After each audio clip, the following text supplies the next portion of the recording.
یہ بات ذہن میں رکھیں کہ جب انسان فوت ہو جاتا ہے، جب انسان مر جاتا ہے، اس پر موت قائم ہوتی ہے، تو موت قائم ہونے کے بعد وہ قبر میں جاتا ہے۔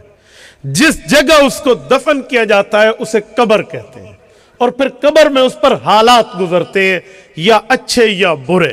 اب یہ ذرا سمجھیے، زندہ ہے، پھر وفات پائی ہے، پھر جس جگہ گیا ہے وہ قبر ہے، پھر جو حالات اور وقت اور کیفیات گزری ہیں اس کا نام برزخ کا زمانہ۔ اب ذرا توجہ رکھنا، زندہ کسے کہتے ہیں، مردہ کسے کہتے ہیں، یہ دو معنی میں سمجھانے لگا ہوں، توجہ قائم رہے۔ روح اور جسم یہ دو چیزیں ہیں، روح جسم میں ہو یا جسم سے باہر ہو، لیکن جسم سے تعلق رکھے، یہ حیات ہے۔ میں ایک بار پھر کہہ رہا ہوں، روح جسم میں ہو یا جسم سے باہر ہو مگر تعلق رکھے، اسے حیات کہتے ہیں۔ روح جسم میں بھی نہ ہو، تعلق بھی نہ ہو، اسے موت کہتے ہیں۔ میں ان دونوں پر دلائل لاتا ہوں، لیکن پہلے میرے لفظ سمجھیے۔ روح جسم میں موجود ہے، آپ اور ہم بیٹھے ہیں، ہم زندہ ہیں۔ روح بعض اوقات ہماری جسم سے باہر ہوتی ہے، ہم پھر بھی زندہ ہوتے ہیں۔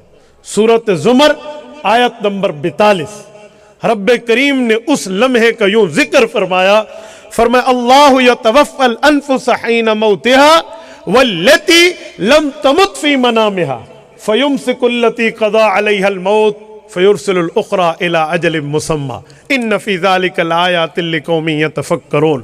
اس آیت کا خلاصہ، سمری، ما حاصل یہ ہے کہ دو بندوں کی رب بات فرما رہے ہیں۔ نیند آ گئی، ایک نیند میں فوت ہو گیا، ایک نیند سے اٹھ کے آ گیا، حالتیں دو ہیں، بندہ ایک ہے۔ جو سونے لگا ہے، دو باتیں ہوں گی، یا یہ اس نیند میں مر جائے گا یا زندہ ہو کر یا اٹھ کر آ جائے گا۔ اب جب یہ سویا ہے، اس کی روح کہاں ہے؟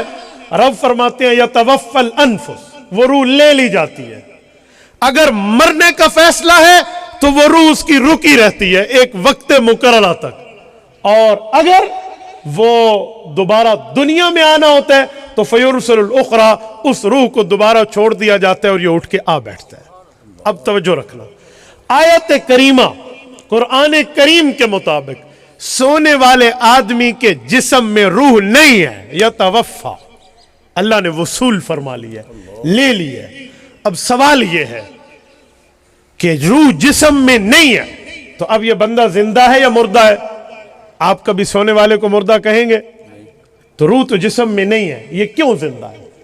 اس نے خواب عمرے کا دیکھا تو روح عمرے میں، خواب اس نے مری کا دیکھا تو روح مری میں، خواب اس نے جنت کا دیکھا تو روح وہاں کی سیر کر رہی، خواب میں یورپ گھوم رہا تو روح وہاں کی سیر کر رہی۔ اب جب روح اس میں نہیں ہے، یہ توفی الانفس کھینچ لی گئی ہے، نکال لی گئی ہے، سو رہا ہے، حالت نیند میں ہے، روح باہر ہے لیکن زندہ ہے۔ کیوں؟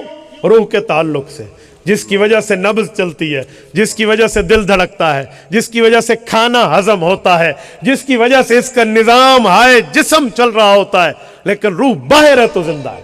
تو میں نے کہا حیات کی تعریف میں دو باتیں تھیں، روح جسم میں ہو جیسے آپ اور میں، بندہ زندہ، روح جسم سے باہر رہ کر تعلق رکھے جیسے سونے والا، بندہ زندہ۔ یہ حیات کا معنی ہے۔ روح جسم سے باہر ہو، بندہ مردہ نہیں ہوتا، یہ ذہن میں رکھنا۔